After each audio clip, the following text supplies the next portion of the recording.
Alors, bonjour aux investisseurs et futurs investisseurs immobiliers.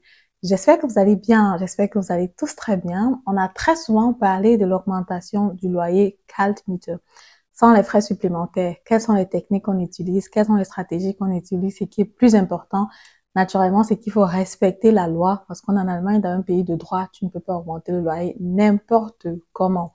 Du coup, dans la vidéo d'aujourd'hui, j'ai envie de voir avec toi comment augmenter la partie des frais supplémentaires en ce moment. Parce qu'effectivement, parfois, il peut y avoir une très grande différence entre la valeur réelle et la valeur qui est consommée.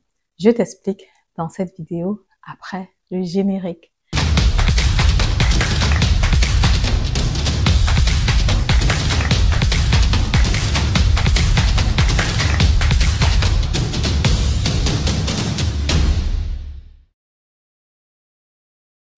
Alors, salut à toi, bonjour, si tu ne me connais pas encore, mon nom c'est Madeleine Nitedem, je suis investisseur immobilier, entrepreneur dans le domaine de l'immobilier et si le domaine de l'immobilier t'intéresse, te passionne comme moi, c'est que naturellement tu es ici au bon endroit.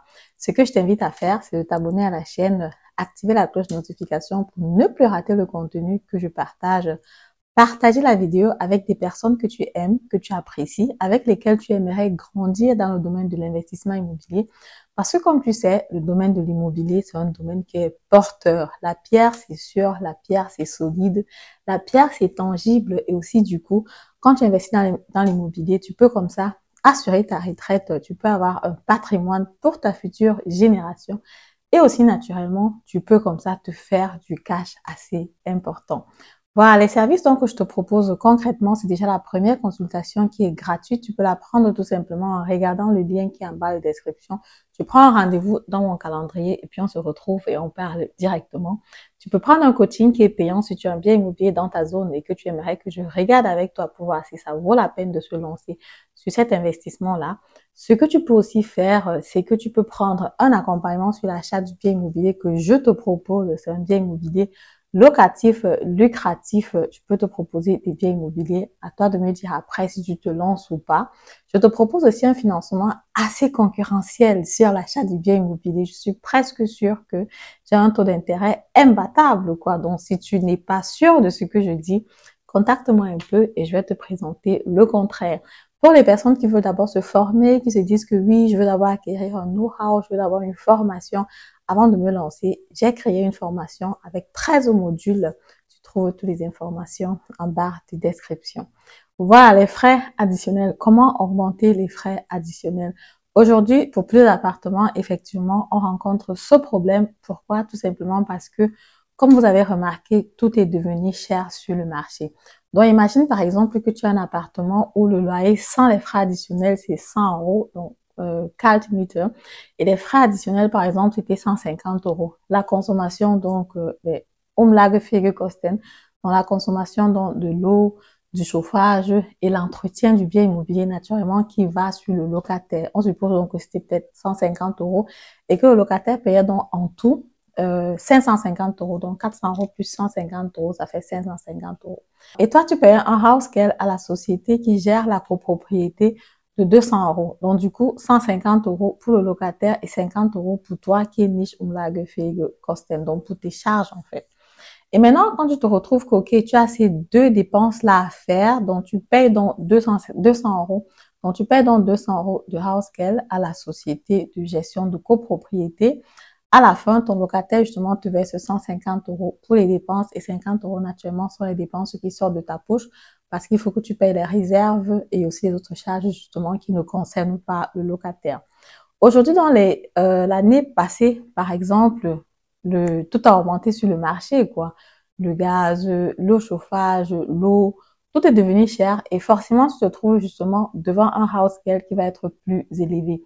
Il y a des sociétés qui ont directement augmenté dans les charges de copropriété. J'ai fait une vidéo récemment où je disais que les charges de copropriété ont augmenté. Je panique. Que faire à ce moment-là? Je te mets encore la vidéo en bas de la description pour que tu puisses regarder. Donc, justement, si les charges de copropriété, disons par exemple, ça quitte donc de 200 euros à 300 euros, tu vois donc qu'il y a un delta de 100 euros qui est supplémentaire et que le locataire ne te verse pas forcément. En plus, dans le contrat du bail du locataire, c'est bien marqué qu'il a 150 euros à te verser. Qu'est-ce que tu fais dans ce cas-là? Parce qu'effectivement, tu te trouves dans un delta négatif de 100 euros. Ce que je conseille justement, c'est de discuter avec le locataire, lui poser la question de savoir, OK, est-ce qu'il serait d'accord pour augmenter les frais supplémentaires? Parce que jusqu'à présent, on était sur les frais supplémentaires de 150 euros. Et bien lui expliquer que c'est pour son bien, en fait. Parce qu'effectivement, s'il augmente les frais supplémentaires de 50 euros, par exemple, pour être à 200 euros, son loyer qu'il payait en tout, qui était justement 550, va passer à 600 euros. Mais en fin d'année, quand on va faire justement le name cost and appraisal, quand on va faire le décompte annuel, il n'aura pas forcément à rembourser de l'argent, quoi. Donc, du coup, l'argent qu'il aura payé, ça va se rapprocher de l'argent qu'il a consommé et ça ne sera pas, il n'y aura pas une discrépance élevée. Mais par contre, si en fin d'année, on se rend compte qu'il payait juste 150 euros et il a consommé, par exemple, 250 euros dû à l'inflation, parce que tout est devenu cher, il aura donc une différence de 100 euros par mois qu'il va te payer. En fin d'année, ça fait quand même 1200 euros, quoi. C'est un montant qui est assez énorme. Pour les appartements donc, où on a les frais supplémentaires qui sont encore bas, ce que je conseille donc aux acheteurs, c'est justement de voir comment discuter avec le locataire, faire une proposition avec le locataire, lui demander s'il peut augmenter les frais supplémentaires. Parce que de toutes les façons, c'est sa consommation en fait et il ne peut pas ne pas payer. Ça va juste lui alléger la tâche pour qu'il n'ait pas beaucoup à payer en fin d'année. Maintenant, il peut dire oui ou il peut dire non. C'est sa latitude, quoi. Il n'est pas obligé d'accepter. Mais dans mon cas, pour les locataires avec lesquels j'ai discuté l'année passée, parce que c'est l'année passée justement qu'il y a eu cette situation, tous n'avaient vraiment pas de problème à augmenter 50 euros sur le loyer qu'ils payaient. Donc 50 euros additionnels sur les frais supplémentaires, quoi. Et effectivement, cette année, quand je suis en train de faire les name cost après, donc tout ce qui est déjà possible, je me trouve sur un delta qui n'est pas important. Donc on est entre 200, 300 euros sur toute l'année, sur un autre même juste à 50 euros, quoi. Donc du coup, tu te rends compte que le delta n'est pas important et ça allège la tâche au locataire et à moi. Il y a même des appartements où c'est moi qui dois payer le locataire. Donc du coup, c'est picobello, quoi.